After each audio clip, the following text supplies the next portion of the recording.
어떤 심리학자가 80세 이상 되신 어르신들을 대상으로 해서 당신이 만약 다시 산다면 무슨 일을 할 것 같냐, 이렇게 질문을 던졌습니다. 그랬는데 80세니까 이제 어떻죠? 이제 인생의 마지막을 바라보시는 그런 분들이시죠. 내가 다시 후회하지 않고 살겠다 그러는데 세 번째로 꼽힌 게 뭐냐면 도전하면서 살겠다는 거였어요. 도전하면서 살겠다. 너무 그동안에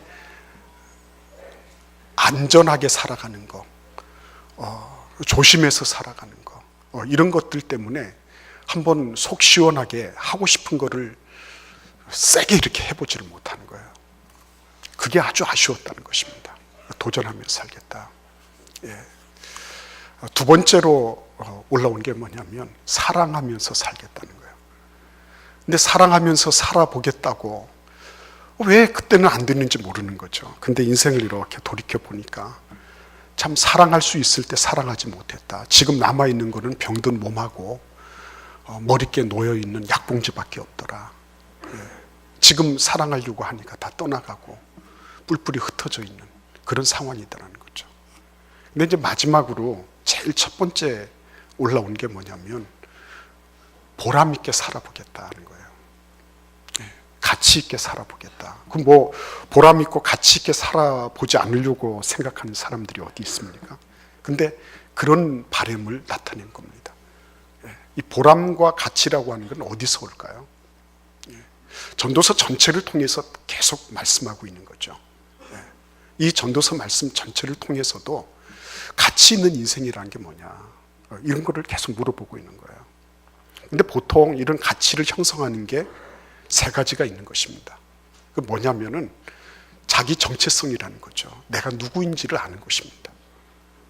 내가 어떤 존재라는 거. 자기를 소위 말하면 자기 깜냥을 아는 거죠. 내가 어떤 존재다. 이걸 아는 것입니다. 어려운 문제지만 반드시 풀어야 될 문제라는 거예요. 두 번째는 이런 그 가치를 가지려고 하면은 의미성이 있어야 된다는 겁니다. 뭔가 효과적인 게 있어야 돼요. 의미가 있어야 돼요. 그 의미가 없이 그냥 내가 누구인지를 알면 뭐합니까? 아무것도 하고 있지 않은데 그 의미가 있어야 되는 거죠. 그 의미성을 추구해야 된다는 것입니다. 근데 마지막으로 가장 중요한 게 뭐냐면 영원성이라는 거예요. 내가 누구인지를 알고 그리고 의미를 추구합니다. 가치를 추구해요. 근데 그 가치가 영원히 남아있느냐 안 남아있느냐, 이거 중요하다는 거죠. 열심히 일했는데 아무것도 남아있지 않았다. 헛되지 않습니까? 그렇죠? 열심히 내가 뭔가를 남겨놨어요. 그런데 그것이 내가 바라던 대로 가는 것이 아니라 내가 눈을 감고 나니까 어떤 엉뚱한 사람이 차지하고 있더라. 허무한 거예요. 부질없는 짓입니다. 그러니까 영원히 있는 거, 영원성을 담보할 수 있는 거, 이거야말로 진짜 추구해야 될 일이라는 거죠. 그런데 오늘 우리는 참 불행하게도 그렇지 못한 현실을 보는 것입니다. 우리가 신앙생활을 하잖아요. 그렇죠? 신앙생활을 하지만 그러나 신앙생활이 영원성과 어떻게 연관되는지 이걸 모를 때가 많은 거예요. 헷갈릴 때가 많은 겁니다. 오늘 본문 말씀은 그런 의미에서 우리에게 많은 빛을 던져주고 있는 말씀이에요. 한번 같이 읽어보시겠습니다. 1절을 읽겠습니다. 이 모든 것을 내가 마음에 두고 이 모든 것을 살펴본 즉 의인들이나 지혜자들이나 그들의 행위나 모두 다 하나님의 손안에 있으니 사랑을 받을는지 미움을 받을는지 사람이 알지 못하는 것은 모두 그들의 미래의 일들임이니라. 아멘. 그렇죠? 여러분, 미래의 일들은 알 수가 없습니다. 미래를 예측할 수가 없습니다. 그래서 미래에 대해서 불안한 것입니다. 미래를 걱정하고 염려하는 것입니다. 그래서 보험을 들죠. 그렇죠? 미래의 그런 불확실성을 최대한으로 감소시킬 수 있는 게 뭐냐, 그런 것 때문에 열심히 공부하라 그러고 저축도 하고 무슨 보험도 들고 다 하는 거죠. 그러나 불행하게도 그것이 우리를 완벽하게 커버해 주지 못한다는 것, 그게 아픔이죠. 열심히 노력합니다. 그리고 애를 씁니다. 그리고 불확실성을 최대한 감소시키기 위해서 발버둥을 칩니다. 그러나 그것이 다가 아니라는 거. 왜요? 전부 그것이 하나님 손안에 들어있기 때문입니다. 비록 그것이 의인들이나 지혜자들이 하는 행위를 할지라도 나중에 사랑을 받을지 미움을 받을지 그거는 알 수 없는 일이라는 것입니다. 알 수 없어요. 그러니까 자꾸만 어떤 거예요? 그 어떤 가치 있는 인생에 대한 이런 부분들이 떨어져 나가는 거죠. 미래에 대해서 자꾸 알 수 없는 거. 불확실하다. 부조리한 것입니다. 두 번째는 현재적으로도 문제가 있어요. 미래가 예측 불능이다. 이것으로 끝나지 않고 현재적으로 보더라도 헷갈리는 게 많습니다. 2절을 한번 읽어보실까요? 모든 사람의 임하는 그 모든 것이 일반이라. 의인과 악인, 선한 자와 깨끗한 자와 깨끗지 아니한 자, 제사를 드리는 자와 제사를 드리지 아니하는 자에게 일어나는 일들이 모두 일반이니 선인과 죄인, 맹세하는 자와 맹세하기를 무서워하는 자가 일반이로다. 그렇죠. 의인이 하는 거나 악인이 하는 거나 뭐 다 일반이에요. 나중에는 마침내 다 죽는다는 얘기죠. 그러나 그 사이에서 일어나는 일들도 보면 이게 모호한 것입니다. 경계가 불분명해요.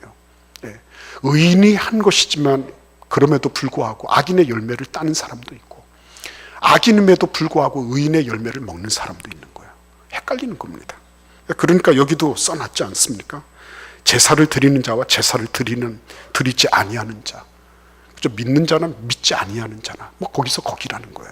사람들이 볼 때는 별반 그렇게 차이가 나지 않아요. 사실 솔직히 말해서 그런 게 금세 드러날 것 같으면 누가 예수 안 믿고 누가 신앙생활하지 않겠어요? 다 그렇게 될 거 아닙니까? 그렇지 않아요. 모호한 것입니다. 그래서 사람들은 뭐라고 얘기합니까? 굳이 선하게 살거나 의롭게 사는 것이 무의미하다 이렇게 생각하는 거예요. 뭐 하나님이 살아계신 것처럼 보이지 않을까 함부로 얘기하고 함부로 판단하는 거죠. 뭐 결과를 보니까 굳이 그렇게 열심히 기도하지 않아도 되는 것 같아요. 그죠? 열심히 기도하지 않아도 붙을 놈은 붙고 떨어질 놈은 떨어지는 거고, 열심히 기도하는 집에 자식을 봐도 변변치 않고 열심히 기도하지 않는 집이 더 나은 것 같고, 말씀 묵상에 대한 부분도 마찬가지죠. 말씀 묵상을 뭐 꼭 해야 되냐? 그거 목회자들이 해가지고서 우리한테 하는 거죠. 우리처럼 바쁜 사람들이 어떻게 말씀 묵상하냐? 그렇지 않아요. 그렇죠?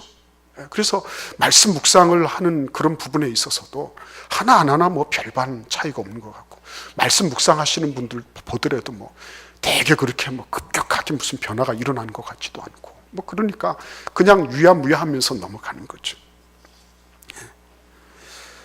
그래서 여러분 다 신앙도 무력화가 되고 다 이렇게 하다 보니 정의도 없고 뭐도 없고 다 없어지는 거예요. 우리가 추구하는 그런 어떤 가치 있고 의미 있는 삶, 마지막에 말년에 가서 정말 후회하지 않을 수 있는 그런 생을 살아간다고 하는 것이 결코 바람직하지 않게 보이는 것처럼 느껴지는 겁니다. 헷갈리는 거예요. 여러분, 그러니까 여기까지를 보면 과거로부터 현재까지 보더라도 별반 차이가 날 게 없고 결국은 다 죽어버리는 거고 미래는 알 수 없는 거고, 그러니까 전부 다가 뭐예요? 헛되고 헛되며 헛되고 헛된 모든 것이 헛된 겁니다. 다 무의미한 거예요. 그리고 우리가 실제적으로 그런 의미 있고 가치 있는 삶을 추구하는데 이런 것들이 얼마나 많은 교란 역할을 하는지 모르는 거예요. 근데 만약에 여기까지 하고 끝나버리면 어떻게 되는 겁니까? 의사 선생님이 이렇게 해서 다 진단해놓고 당신은 뭐가 어떻게 잘못됐습니다 해놓은 다음에 어떻게 하는 거예요? 이제 집에 가시오, 이런 것과 같은 거예요. 아니 뭐 약을 쓰든지 뭘 메스를 대든지 해야 될 거 아니에요.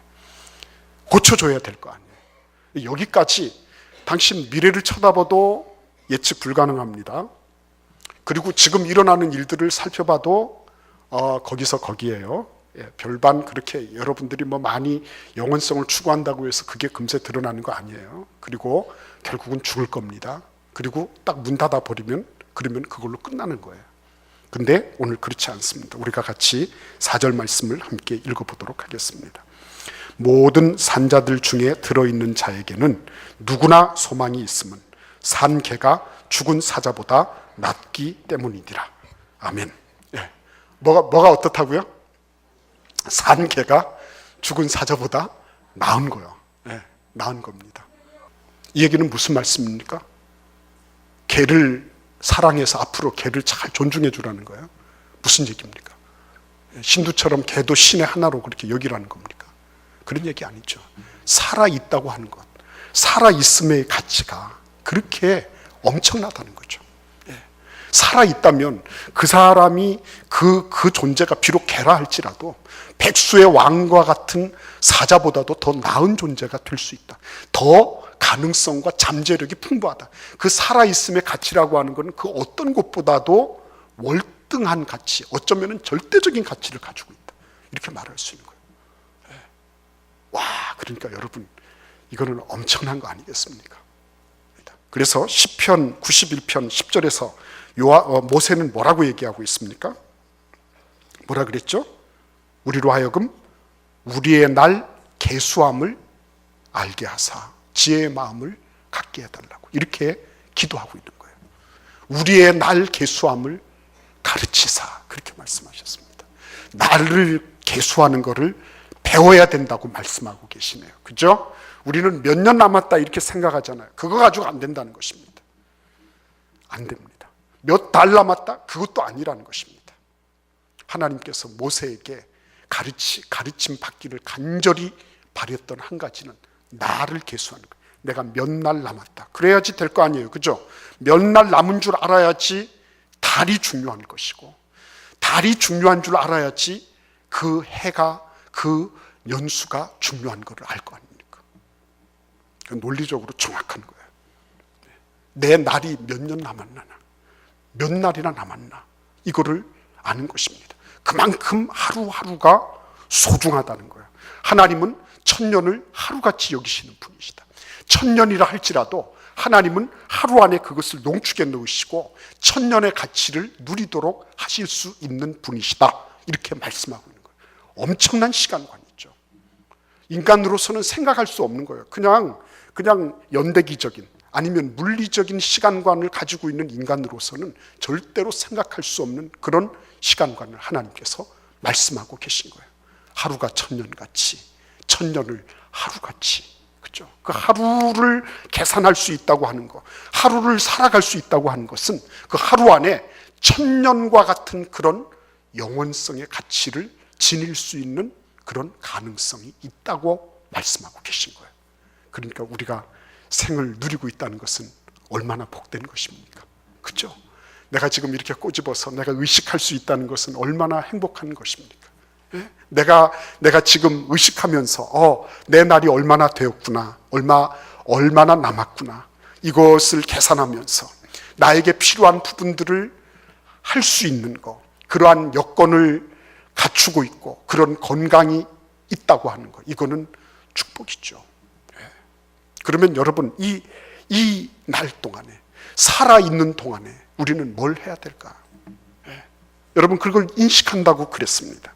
근데 그 다음 말씀을 보시기를 바랍니다. 거기 보시면 그 9장 5절 말씀을 보십시오. 그들이 다시는 상을 받지 못하는 것은 그들의 이름이 잊어버린 바 됨이니라. 그들은 누구를 가리키는 말이죠? 죽은 자들을 가리키는 말이죠. 죽은 자들에게는 뭐예요? 이제는 다시는 상급에 대한 기대를 할 수가 없는 겁니다. 다시는 어떤 보상을 받을 수 있는 어떠한 것도 할 수가 없어요. 그렇잖아요. 그죠? 죽은 사람들한테 뭘 시킬 수 있어요? 무덤 가서 야 뭐 해라 지시할 수 있습니까? 없잖아요. 다 아무리 범죄자라 할지라도 죽었다 그러면 그걸로 다 끝나버리는 거예요. 다 해지돼 버리는 거 아니겠습니까? 아무리 엄청난 빚을 졌다 할지라도 죽었다 그러면 그 사람에게 뭘 다시 받아내려고 하지를 않아요. 그렇죠? 죽었다고 하는 거는 그것으로 모든 것이 다 종결된 것이라는 거예요. 자, 이것이 그러면 우리 살아있는 사람들에게는 무엇을 의미하는 것일까 하는 것입니다. 뭘 의미하는 것일까요?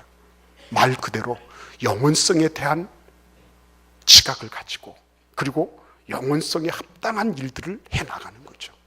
근데 우리는 지금까지 계속해서 미끄러져 왔습니다. 계속해서 미끄러졌어요. 영원성을 어떻게 하면 가질 수 있을까를 생각해 봤지만 올라가다가 미끄러지고 계속 그렇게 해왔습니다. 그래서 하나님께서 하신 일이 뭐였습니까? 우리에게 그의 아들 예수 그리스도를 보내주신 일이에요. 이 예수 그리스도가 아니면 우리는 이거를 결코 어떻게 해볼 수가 없습니다. 여러분 보시기를 바랍니다. 우리 같이 한번 마태복음 1장 21절 말씀을 같이 읽어보겠습니다. 아들을 낳으리니 이름을 예수라 하라. 이는 그가 자기 백성을 그들의 죄에서 구원할 자이심이라 하니라. 아멘.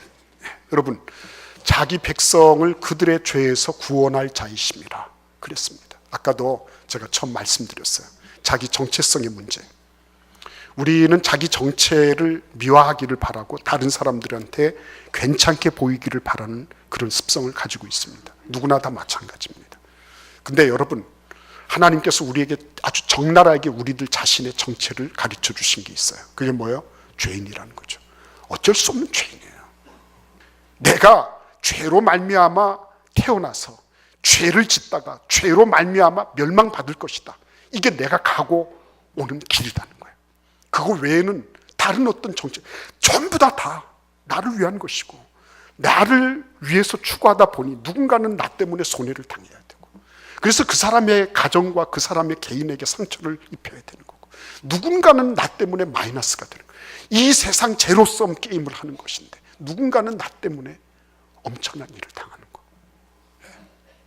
그거를 하는 거죠. 예수님이 오셔서. 그러니까 예수님을 이 땅에 보내주시면서 이 헛되고 부질없는 부조리한 세상에서 예수 그리스도가 오셨다고 하는 것은 내 정체를 명확하게 밝혀주시는 하나님의 은혜다. 그리고 그것으로 끝난 게 아니죠. 그 다음에는 어떻게 하세요? 구원하시려고 오셨다는 거죠. 구원하시려고. 이 무의미성을 타파하는 게 뭡니까? 결국은 영원성이잖아요. 근데 예수님께서 오셔서 십자가에 죽으시고 부활하셔서 이제는 끊어졌던 하나님과의 관계가 완전히 회복되게끔 해주셨다. 그래서 이제는 나는 하나님과 함께하는 그런 영원하신 하나님의 자녀로서 살아가는 영원한 하나님의 그런 은혜와 그리고 복음 가운데 내가 있게 되었다. 이것이 예수 그리스도가 우리에게 오셔서 하신 일이라는 거죠.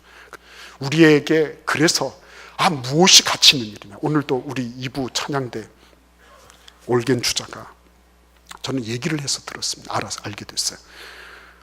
이 교통사고를 만나고 엎어지면서 부상을 당하면서 이 손 이 부분이 마비가 왔어요. 그래가지고 자기로서는 안간히 힘을 다해서 건반을 이걸 하고 있는 거예요. 누르는 거예요. 모르죠, 그거. 아무도 모르는 겁니다. 근데 이 자매가 그런 고통 속에서 그거를 해내기 위해서 무진 애를 쓰다가 이제 드디어는 한계가 왔다고 생각을 해서 사의를 표명을 한 거예요. 그래서 제가 이제 뒤늦게 알고 보니까 그런 일들이 있었습니다. 근데 제가 마음속에 무슨 생각이 드냐면 참 갸륵하다, 고맙다. 그리고 무엇보다도 하나님이 아시는 거 아니에요. 하나님이. 그렇죠? 하나님이 아시는 그 일을 묵묵하게 해왔다는 그 일 때문에 제 마음속에 큰 감동이 있었어요. 하나님이 아시니까. 인간이 뭘 합니까 도대체.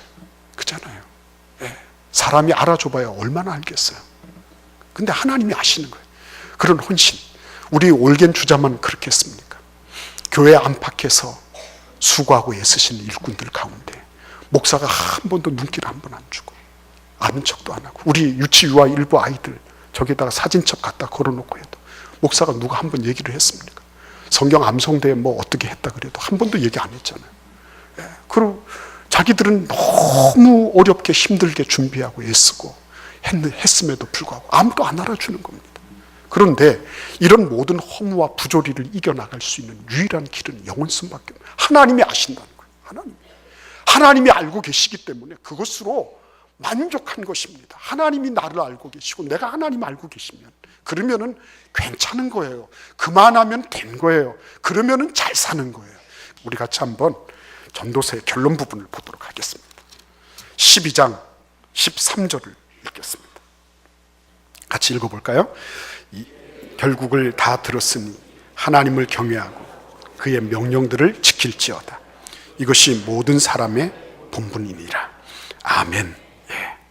하나님 경외하고 그의 명령들을 지킬지어다. 예. 그거죠. 우리는 미래에 대해서 알 수가 없어요. 그리고 현재 나타나는 일들도 모호합니다. 다 분명하고 반듯하게 내가 의롭고 선한 일을 했으니까 이게 그대로 톡톡 튀어나오는 게 아니에요. 그리고 앞으로 보더라도 나도 언젠가는 우리 선조들처럼 죽게 될 거예요. 예. 그런데 이 모든 허무와 부조리를 타파하는 길이 뭐냐?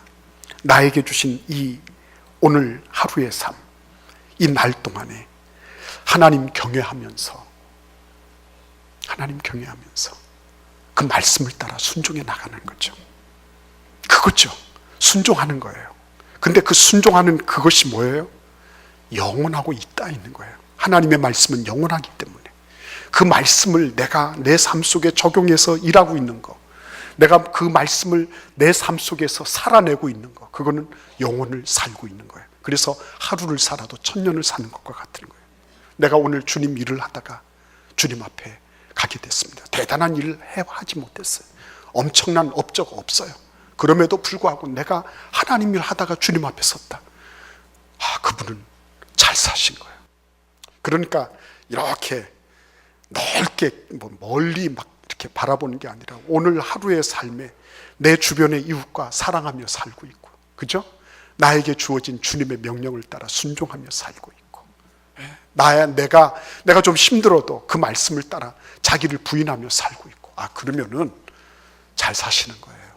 축하를 받아야 되는 거예요. 그런 분들은 괜찮아요. 오늘 당장에 무슨 일이 있고 내일 무슨 일이 있다 할지라도 후회 없이 하나님 앞에 설 수 있는 겁니다. 하나님께서 그러실 거예요. 너 참 잘 살다 왔다. 참 잘 살다 왔다. 네가 오늘 내가 뇌게 명령하는 거 잘 순종하다 왔으니까 너는 잘 살다가 온 거야. 이렇게 말씀하실 거예요. 우리에게 그런 축복이 있기를 바랍니다. 너무 멀리 막 이렇게 멀리 가서 뭘 하려고 하지 마세요. 그냥 오늘 나에게 주어진 내 주변의 사람들, 나에게 주어진 반경 속에서 주님 말씀 따라 순종하고 사랑하는 그런 은혜와 축복이 있기를 기원합니다. 기도하겠습니다.